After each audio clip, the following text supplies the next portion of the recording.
Have you all tried cowboy caviar yet? This is one of my favorite healthy appetizers for easy entertaining or for watching football on Sunday afternoons, but it can also double as a nutritious, filling, packable work week lunch that is full of plant-based protein, fiber, and phytonutrients. The star of the show here are the beans, and I'm starting with a few varieties from S&W beans, including a few from their heirloom series and classic black beans.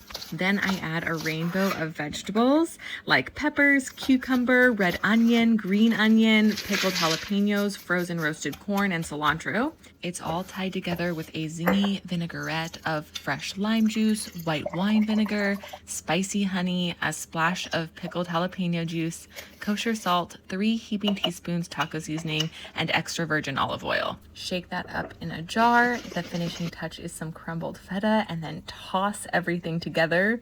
Because beans are convenient, ready to use, low cost, and extremely nutritious, I always have a variety stocked in my pantry. I mean, come on, can you even?